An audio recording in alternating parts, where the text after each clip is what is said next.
Through a Scottish Prism, the programme that is unapologetically pro-Scottish independence and anti-Westminster rule. Everything we say here is viewed through a Scottish Prism. Brought to you by Barhead Boy. Okay, ladies and gentlemen, welcome back to part 2 of the Through a Scottish Prism Aberdeen show. Great to be back with you all again. Thank you for that wee break. And I'll start with the question that we finished with to my two other panel members. Firstly to you, Eva, just to repeat it, given the age demographic within our room, how do we get the 20 and 30-year-olds back in Tuesday? We need to bear in mind that this year is the 25th anniversary of the setting up of the Scottish Parliament, and it's obviously also 10 years since our first dress rehearsal referendum. And what we've seen develop over the course of, at least since 2015 until now, is apathy amongst the independence movement up to a point. And it's because, as others have said, we've not had an electoral event where we could follow through with the ambitions that we've got for our country and actually see the result that more than 53% of the population want. So this is not simply a question of firing up the 20 and 30-year-olds. I was delivering the Scots Independent in the 1960s when I was in primary school. This is about giving people hope. It's giving them the courage to believe that they can have politicians that they can not only trust with their vote, but they can trust them to deliver on their promises, not to deliver on items that were hidden in the inside back page of the manifesto and couched in deliberately flexible, opaque vocabulary. You know exactly what I'm referring to. So to give the 20 and 30-year-olds optimism for the future, they need to be sold, as everybody else does, the prospect of independence as a positive benefit delivering for the entire country. But when you're in your 20s and your 30s, although it's half a lifetime ago for the likes of us, you think you're immortal and you think tomorrow will never come. But what will bite these young people is when they understand that politics actually governs every aspect of your whole life. From the minute you're waking up until you go to your bed at night, every aspect of your life is controlled by political decisions. And youngsters, if that's what you can call them, will understand when they start losing their jobs, when the prices of everything gets higher and higher and higher, and there will come a breaking point. It's not terribly far off, as you can see from events, for example, in the recent election of George Galloway, and the fact that the number 2 candidate to him was also an independent candidate. Folk are getting fed up with politics, but it's people like us in the independence movement that need to carry on doing what we're doing. Chap every doorstep, speak to folk, as Lloyd said, in the supermarket queue or on the bus or wherever the hell you are. Speak to them at your work. Get really boring and predictable by talking about independence at every opportunity, because in Scotland, basically everything comes back down to the fact that we're no independent. So we will get there, but it's got to be hammered home by activists daily. Remember Margot MacDonald, each one of us converts one more person. We can't do that now, because if you do that, 106% of the population will be wanting independence, but we can each do our best. Have you got any idea how we can enthuse the 20 to 30-year-olds?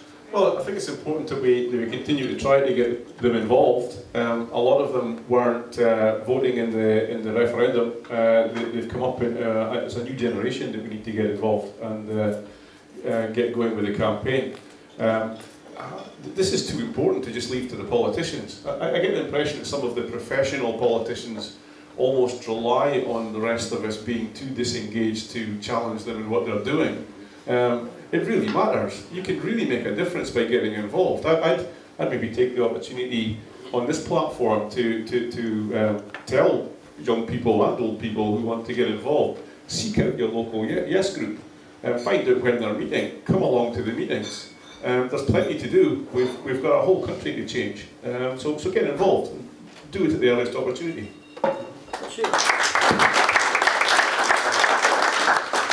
in the break there was another question put in which appertains to this, and if I'd had it in the first place I would have asked you all at the time, but it's saying, with the 20 and 30 year olds with austerity, no meaningful opportunities to progress in a big challenge, should the independence message focus more on economic wealth creation, benefits, etc.? Lloyd? I think we have to engage with every element, but maybe in these kind of times of austerity, a greater focus on the economy would be a good thing. But I don't think that's genuinely what motivates people. It's not what wholly motivated most people in the 4 schemes that I worked in Edinburgh in 2014. What people were most moved by was the potential for the future, the potential for their kids and their grandkids. It wasn't about them. They saw and understood that there would be a necessity to build, but they saw an excitement and a place for their children and their grandchildren in that very job of building a new country. It's astonishing when you look at the not just say the 3 Baltic republics, the amount of energy that was released when they became independent of the Soviet Union, the way they developed so quickly. But the same thing happened a while back before the Second World War in Czechoslovakia, when Czechoslovakia was created out of the collapse of the Austro-Hungarian Empire. Suddenly there was this incredible explosion of imagination, development of industry. All of that happened because what you'd done was release the shackles on people's minds. So I think, yes, we need to enthuse younger people about the benefits of independence, but on the basis of being part of building something. Not purely on the basis of there's going to be another £2 in your wage packet or another 10,000 on your salary. That's not what you want to be motivating, because that's what's motivated a hell of a lot of members who sit on the benches of the Scottish Parliament at the moment, is that extra 10,000 they're all making.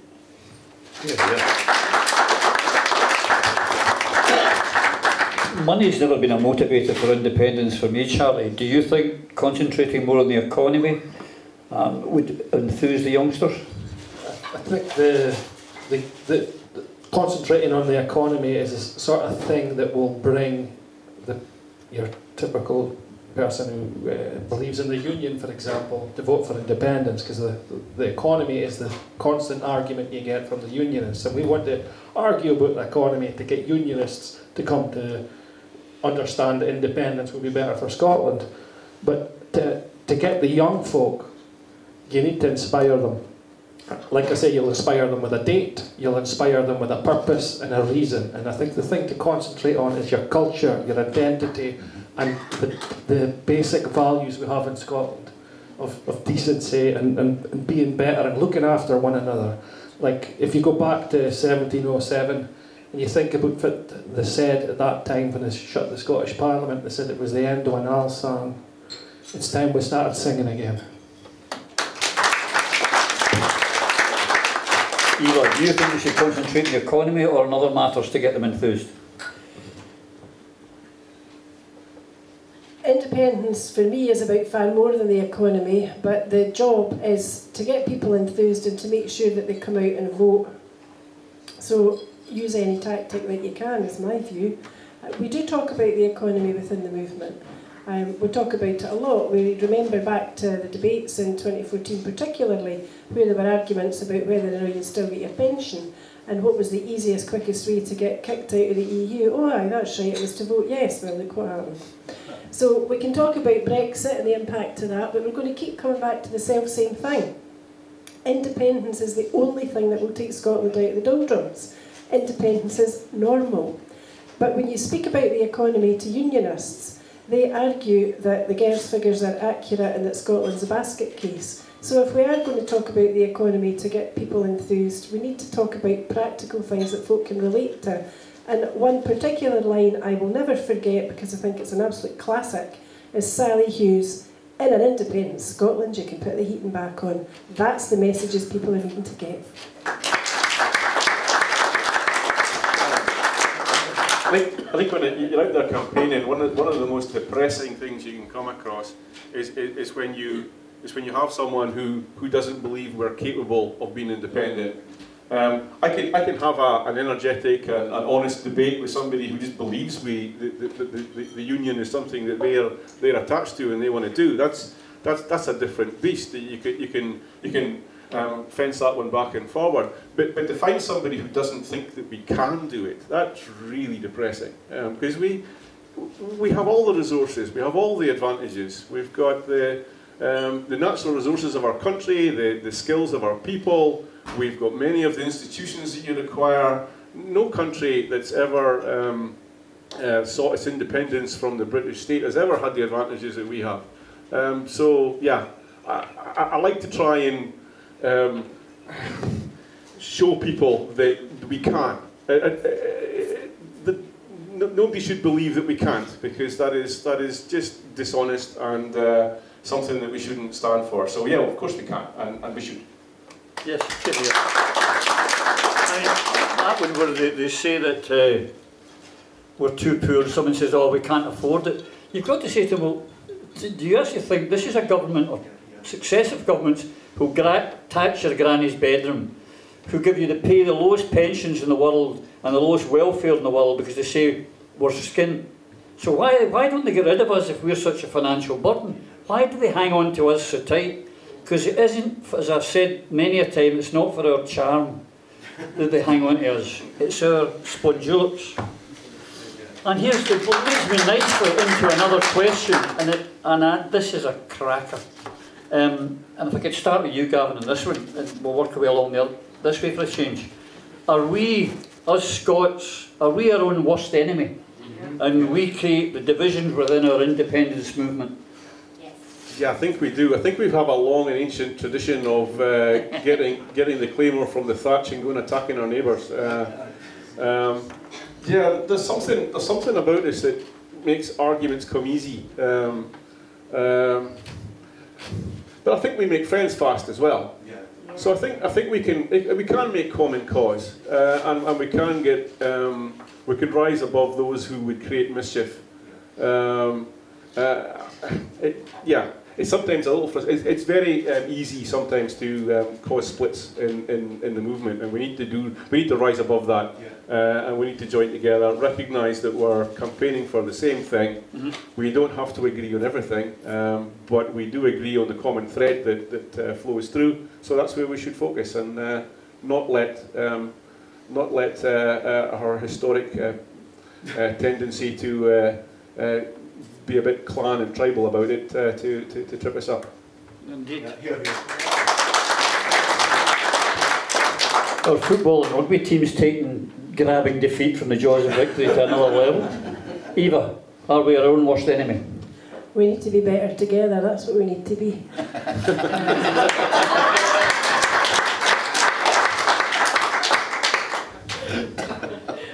You have to look very carefully at the personalities within the independence movement who have caused the division, and ask yourself what was in it for them. Because those who caused the divisions were mainly people who were within the leadership of the SNP or other organisations that supported the SNP. It wasn't very many of the rest of us who left that party, and we left for good and valid reasons. I left the SNP because Alex Salmond set up the ALBA party. And I believed in 2021, and I still believe today that he was right. And I also maintain that Alex Salmond should be leading this country. Because if he was leading this country, it'd be a better place. We would be independent. However, the Indie First campaign organisation offers to provide to every independence supporting campaigner the I-app, the purpose of which is to identify support and ensure that people are on the electoral register. So if the independence movement wants to come together and coalesce under a common banner, then all they need to do is use the I-app, get people registered to vote, identify those who support independence, identify those who do not support independence, and work on those who don't, and make sure that people are encouraged to be mobilised and to understand that England didn't colonise us to subsidise us. They colonised us to take away our assets and to strip our country dry, and they are continuing so to do. Free ports are just a continuation of that position. So if the people of Scotland, that 53% at least, want independence, then the way to do it isn't just to work collectively, it's to take practical steps to bring that about. That is why there are so many questions and issues to do with trust and lack of trust, that once the organisation is unified and people are working with common cause, we will win. There is no doubt about that. So I would absolutely urge every independence supporting person to have a look at the Indie First website, to keep an eye on the iApp and think seriously about accessing it, so that we will be able to say on Independence Day that we won because the people of every scheme, every estate, every street, every corner of this country were motivated and mobilised to get up off their knees, stand on their feet and deliver what this country needs.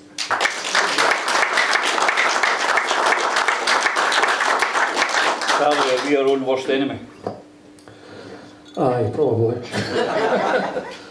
Aye, well, there's division right through our society. I mean, even when you're a kid, you're going to the school, and one primary school doesn't like the folk that are primary school over at Hill, and then you get a bit older, and it's the folk for Tory, the folk for Kincorth, and then it's Aberdeen and Rangers, and then it goes into football. And maybe there's something like that with the independence movement as well, something inbred in us Scottish folk will fight with rain shadow sometimes maybe. Obviously I would like to say to everybody to go out and join the Alba Party, but I understand where everybody's coming from on independence, and I think we had a policy with the Scotland United, which I think is a credible one. It was poo-pooed by the SNP unfortunately, but if we had a mandate on every independence person for independence votes at an election to be a mandate for that negotiations to start, it wouldn't matter so much which candidate you voted for. That would be a better way to get our mandate, because we wouldn't be splitting our vote, we would concentrate it into the one. People might win different seats, but that mandate on a ballot paper must count for something. Does that sound like a plan? Yes. Lloyd? Controversially, I don't think we're our own worst enemies.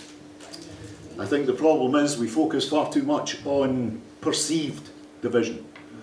That's exacerbated though when the so-called tip of the spear of independence, the Scottish National Party, does not wish to deal with anybody else. That's where the problem is, because what we've done, and if we are our own worst enemies, that's down to the membership of the Scottish National Party not being vigorous enough and rigorous enough in their choice of candidates, not making the necessary or asking the necessary questions of certain individuals before they allowed them to stand on the work of 60, 70 years of activism. We've ended up with a lot of people who suddenly find themselves in a much better state financially. The television wants to talk to them. It's amazing. You know, it's something I did for a job for a long, long time. So being on the telly to me it's a job, right? But when I was in Parliament, people would get so excited. The television wants to talk to me. Oh, I'm going to be on radio. Oh, I've got to write a column for the paper. And suddenly they elevate themselves. It's up to the members of the parties to make sure that you do not allow people of that nature to represent the people. So if we are our own worst enemies, and I don't believe that we are, what we have to do is recognise what are real splits and what are fabricated. What's going on with Business for Scotland and the SNP at the moment is a deliberate attempt at creating a wedge and a split in the movement to protect themselves, and it's purely on the basis of their own greed. What we have to do is recognise that, see it for what it is, call it out for what it is, but all the other people, all the other so-called splits, you know, there's the Scottish Socialist Party, there's the Scottish Republican Socialist Party, there's ALPA, there's Indie First, there's Salvo, there's all of these organisations, all with a single focus, which is the achievement of independence. Unfortunately, and this is a thing we should learn from our continental neighbours, is some people think they have the answer. There is only one answer. Now, in my travels, I've discovered that in every single movement for independence, certainly in Europe, There are exactly the same organisations having exactly the same arguments with each other, but what unites them is, and they always remember this, is that they support independence, that no one has the monopoly on knowledge. That in actual fact, all of those people, as I've said many times before, I don't care if you're mountaineers for independence, if you're talking about it, you're going about your life talking about it, then you're helping the movement. And if you claim that you have the magic bullet, then fine, fire it, show us. But don't let's criticise them. These people are working towards the same aim. Unfortunately, as I said at the beginning, the tip of the spear is not working towards the same aim, and that's the one that needs to be dealt with. And if there are any other members of the Scottish National Party in the room, get that message across to your fellow members. You bought a lot of pups over the past 10 years, and every one of them's turned out to be a badger.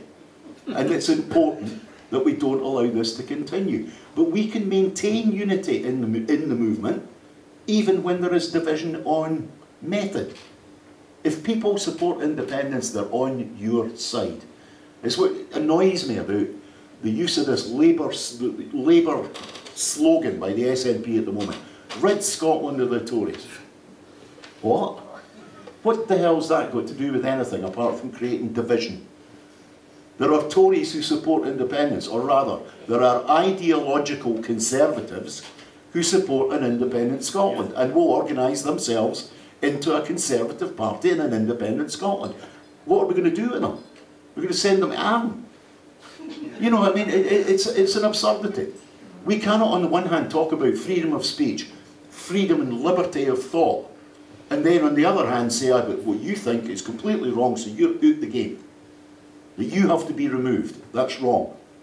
I'm perfectly happy, as Phil Boswell has said a number of times, to sit on a platform with Michael Fry, the ultra-conservative. What have I got in common with Michael Fry?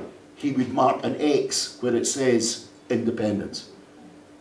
I'll fight to the death against his ideology when we're an independent country, but until we are, he's on our side. And we must all begin to recognise that. And again, as a member of the Scottish National Party, not everybody in the Scottish National Party is as daft as their leadership.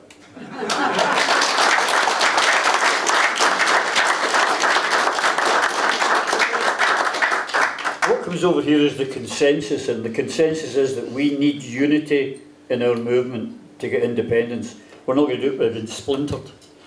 And that seems to come across quite a lot. Next question, I'll direct firstly to our two ALPA members. Is Alex Salmon still the way to independence, Charlie? Your job could depend on this answer.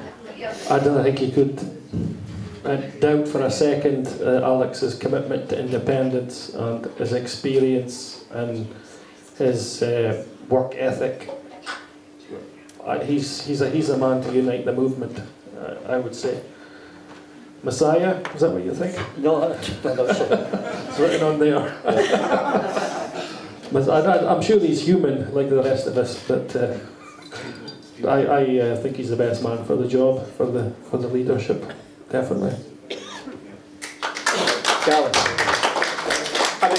I think one of the things we need, not just as a movement but as a country, is strong leadership.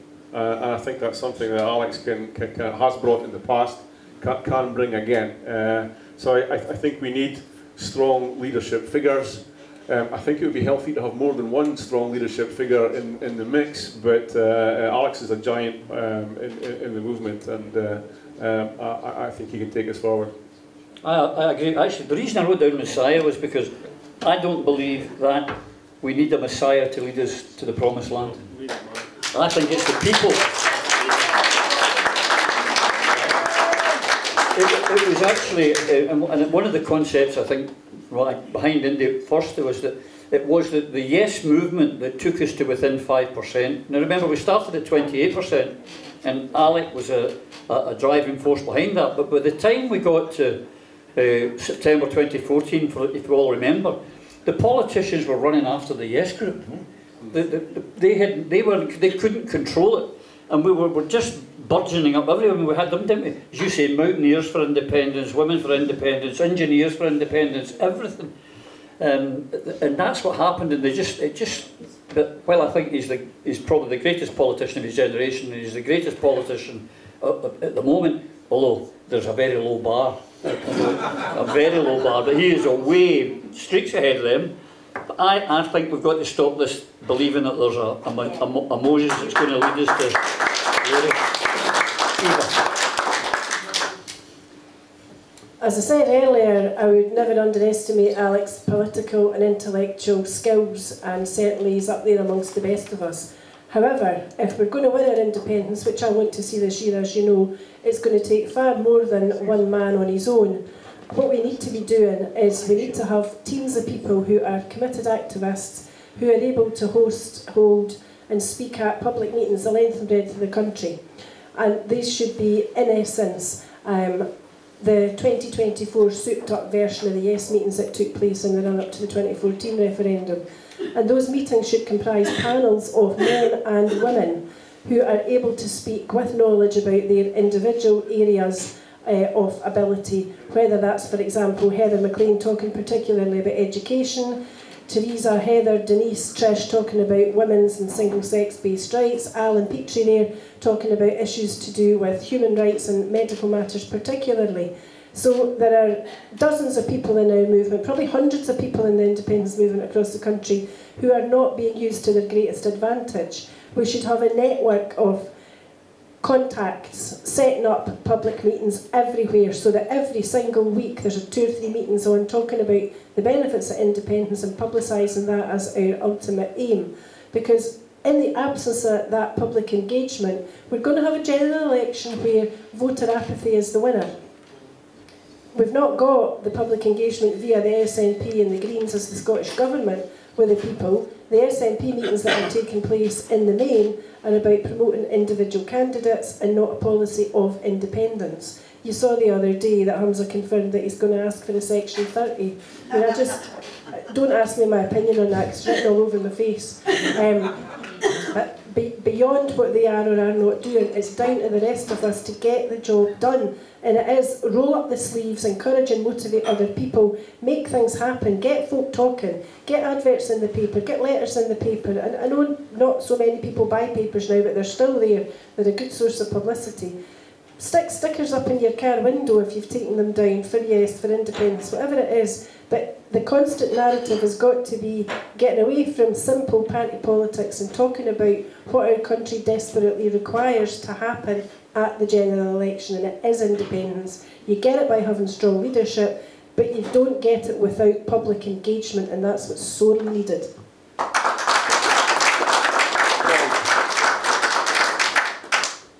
I actually find this a really difficult question to answer. There is no question in my mind that, aside from Margot MacDonald, Alec has without doubt been the finest politician that we've produced in the past 60 to 70 years. And I say apart from Margot MacDonald because we were never properly able to see what she could have brought to leadership. And that was nothing to do with Alec, everything to do with people who were jealous of her in the party in the early years, long before Alec was the leader. And I think that was one of the great missed opportunities. I think we're the only independence movement I know that concentrates entirely on being led up and over the hill to victory by a single individual. No other movement I know of does this. They know from bitter experience, because many of them have suffered the full might of the state, where their leaderships have been arrested, jailed, mostly in spurious charges. So they've always known that there is a necessity to prepare the next level of leadership. In all my time in the Scottish National Party, coming up for 50 years, that has never happened. That has never happened. It's been a dog-eat-dog, British parliamentary style politics operating within the party because that's what it mirrors. It mirrors British politics. And until we get in our heads that we need to have different politics with a different focus, with different structures, to lead us to independence and allow us to build a new politics after we're independent. I don't want to live in a pretendy 51st state of the United States or a pretendy small Britain. And in some ways, if you examine the literature of our parties over the past number of years, that's what we're being offered. We're being offered the same structures. We'll just stick a flag on it and it'll change. No, it won't. Because the mindset is a British mindset, and we need, as a movement, as individuals, we need to get out of that. We need to be preparing. Back to the question, why are 20 or 30-year-olds not being engaged? Because the political structures and the political class in our country are deliberately excluding people that are already in their gang. So there is no preparation of the next leadership. This year I've seen two good friends, leaders of their movements, one in the Basque Country, one in Corsica, doing very well, leading, but recognising that at the age of 65 it was time for them to either move upstairs or move aside.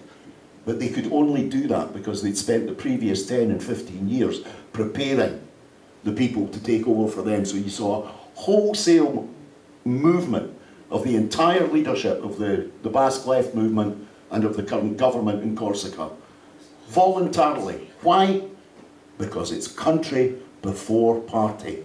And it's country before personality. And we need to get over this. We need to find a way. We're too busy caught up in the, you know, if it's no Robert LaBruce, it's Bonnie Prince Charlie. And if it's no them, it's Tommy Sheridan or it's Alex Salmond. We can't have that anymore. We are cheating ourselves by doing that. By honouring and glorifying individuals and believing that only they, as I said earlier, have the magic bullet. Being leader of the Scottish National Party to be a success, a true success, you deliver independence. Any leader of the Scottish National Party is caretaker of the movement until the saltire flies between the flag of Saudi Arabia and Senegal outside the United Nations building. That's just a fact, hard as it may be for some people to accept. What we need in the movement is collective, collegiate leadership based on talent and ability and on nothing else.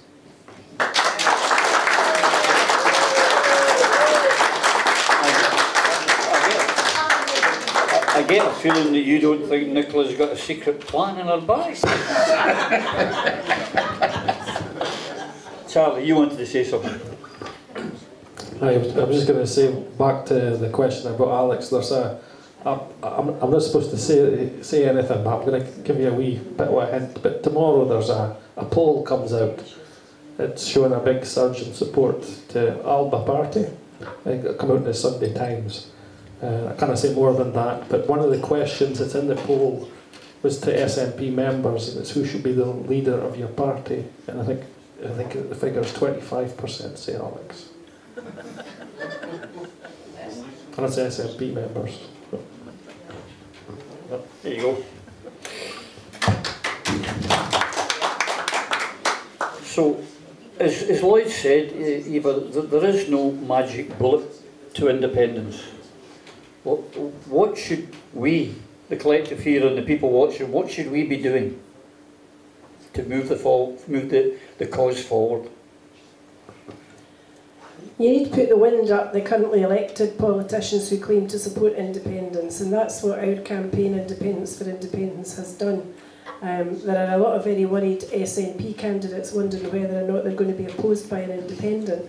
As you know, I very much relish the prospect of sharing the platform with my own MP, John Nicholson. I'm really looking forward to it. So I think what needs to happen is that politicians and candidates have to be put on notice that the people in the independence movement require action, not promises. We don't need any more carrots and promises that there will be a mandate to seek a Section 30. The ordinary people of Scotland need to make their voices heard, and that requires them speaking loudly and clearly, publicly, meeting at rallies and at public meetings, as I've said before, publicising the question of independence and making sure that it remains top of the political agenda all day and every day. You know, this garbage, I suppose you would call it, that we've had recently in terms of controversial legislation, very poor performance on the part of the Green Party, issues including all the green policies ranging from deposit return schemes through to spending more money on cycle lanes than they're spending on housing, cutting the housing budget by a couple of $100 million while increasing the budget for cycle lanes by the same amount. All this sort of stuff's got to stop. We need to see the return of competent government, and we need to see politicians who are accountable to the population. We have neither, unfortunately, at the moment, either in Scotland or in Westminster. So this is about politicians being reminded that they work for us. And particularly in the Scottish independence movement, I think all of us have a positive obligation incumbent upon us to tell those in the SNP and in ALBA and in the ISP that we want independence, and we want it urgently because the country needs it urgently. And I sincerely hope, all my heart, that those within the SNP and ALBA and the ISP who desperately want independence will agree that we can still have a Scotland United campaign this year.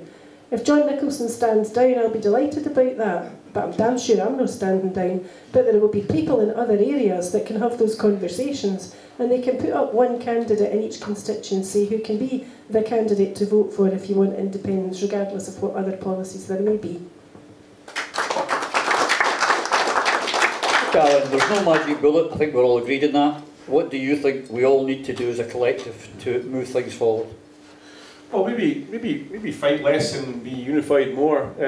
As Eva was just saying, we need coherent campaigns in election time. We need a coherent plan to achieve independence overall. So, I mean, Alba has a plan. We do need to dismantle this system. I mean, the SNP over recent years seems to have the movement as prisoners. We have to vote for them, because if we don't vote for them, a unionist will get in. So there's the stick, and the carrot of independence gets less and less believable every time we hear them say it. So that needs to change. We need to get beyond that, yeah, the more people we can get involved in politics and in the campaigning, the better. But I do think we need a coherent plan. We need to be spending our energies campaigning in areas where we can win and persuade people, and not be using those energies against each other. So I do hope that we can find a way to approach the elections where we've got good candidates everywhere, but we're not wasting energies fighting another good independence candidate where we needn't be having that fight. Here, here. Charlie. Aye, we need a credible strategy. Alba are the only party I believe has got one. We just need to get more voters and more people to join our party. And it might, in the meantime, inspire the SNP to get their finger out and do something, because they're, as Gavin says, sitting occupying our mandate for independence, and they're not budging. They're blocking it. They're the thing we need to get rid of so that we can move forward. And with a Scotland United approach that Alba have been touting, we can do that. Just needs us. Hazel, I need you down the front here with the microphone. Got someone wanting to make a comment? Mr. Petrie.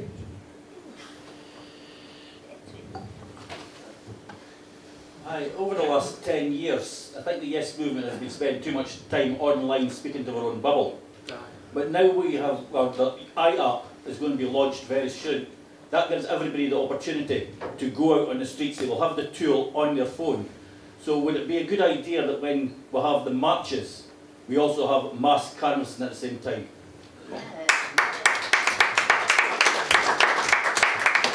Well, you can answer that now, Mr. Quinnan, because you were clapping that.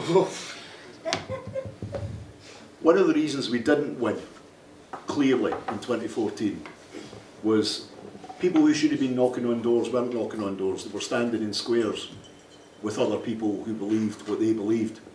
And that was a mistake. And I say that because I'm a campaigner. How you win is by campaigning. marches are very useful, they're extremely useful for the building of morale, but you don't have marches and you don't have rallies the weekend before you have the event on the following Thursday. That was one of the most ridiculous things I'd seen. What I wanted was for somebody to stand up in George Square and say, will you all get on the number 68 bus and get yourselves to Darnley. Darnley's no been canvassed, and you've got 5,000, 6,000, 7,000 people. Can you imagine the effect that would have had? I mean, we, in Yes, Craig Miller and Nidri, made a big decision right at the very beginning. We took no part. Everything we did was in our community, with our people. We gave support to all of the marches that happened. But the most important thing for us was a Saturday was a time when you got people in, because they weren't at work. So knocking on their door on a Saturday makes sense. Marching up and down Holyrood Park made no sense whatsoever, except it made pretty pictures for television. That's slightly off the point of what I was actually going to say, but Alan hit the nail on the head. It is only, and what made it work in 2014 is we spoke eyeball to eyeball with people. You knocked on their door. I can't count the number of times I knocked on a door, asked for somebody's name, and it was either the husband or the wife at the door. They'd shout to either the husband or the wife. And that would be the last thing you would have anything to do with, because when you immediately said, I'm here from the Yes campaign, you thought how you're going to vote, and then you'd witness a conversation between a family at the front door. That was what we should have been doing. Now, on a positive note, this week there's an opinion, not an opinion poll, but a study has realised, or has come to the conclusion, that 72% of the people in this country now believe themselves to be Scots first and not British. 10 years ago, that was 40%. 40% of Scots first, right? Not Scots, British, or whatever. It's now at 72%. The opinion polls in support of independence are at 53%. Why are we even concerned about the so-called soft nose converting the Unionists? That is a ploy by the political class to keep us all down. The fact of the matter is, as Charlie said, as everyone on this panel has said, when we have the event, we can win. And we can win because of those two statistics. But we will only win using those statistics. 72% of the population believe they're Scots first and foremost, and that 53% of us at the moment without a campaign will support independence. Start knocking on doors when we've got that event, be it a general election or be it the Scottish Parliament election, and we will be in a fit state to become an independent country. We've got to forget about converting people. That's exactly what the Troffers and the SNP want you to do. It's also what the Unionists want us to do, because I'm sure all of you have had that experience of the Unionist that comes on pretending to be something else, and you spend 4 hours of your life. When you could have, how many people could you have talked to in that time? How much canvassing could you have done in that time? And canvassing is not for everybody, but see when you're winning, it's great fun, absolutely great fun. I would urge you all, get the iApp, make use of it, because you can make use of it in the supermarket queue, in the post office, at church, at football, everywhere. We've got the tools, the statistics are on our side, we just need movement from the professional middle class politicians. Yeah. Maybe a last question coming to me if you want to give it, because we're running out of time, folks. I want to see if it's a goodie. Why are you so handsome at the age you are? Oh, thank you. Well, actually, I want to answer this. Is it a waste of time to solely leaflet? Well, to solely leaflet, absolutely, it's a waste of time. It's one of the facts. We all go out and we've all delivered leaflets, and you think it's great, and it's good for. It's like Mark says, it's great for morale. But about 99% of all the leaflets go from the letterbox straight to the bin. And of the 1%, if you put that into 100%, half of them are not going to vote for you anyway. So you're down to a very minute number. But if you do a leaflet and then you follow it up, as Denise used to recommend everyone to do, by canvassing. Canvassing is the key to success, in my humble opinion. Knocking on doors and talking to people. I mean, any of you here who have canvassed will know you go to a door and someone say, well, you're the first person that's ever done this. And that gives you an edge, because most of these people, most of the people in the country think no one cares. But they care. When you you knock on their door, they find someone that does care, cares enough to go and ask them that question. And it's not always going to be a positive, but to me, that's what we need to do. And I don't think we need to wait for a political event. I think one of the reasons why I'm in Indy first, because wasn't enough campaigning from my point of view. We've got to campaign day and night, every day now we can, every time it's possible. And I agree, I think the IAP is the way to do it. So Techie's been giving me signals, which are I think that means, you know, I think that's the one he means. That's the one he means. So, ladies, gentlemen, members of the panel, thank you very, very much for your time and attention. I hope you've enjoyed this. I hope it's been worthwhile. If you've taken one thing away, that's enough. Thank you very much, and you and yours take care.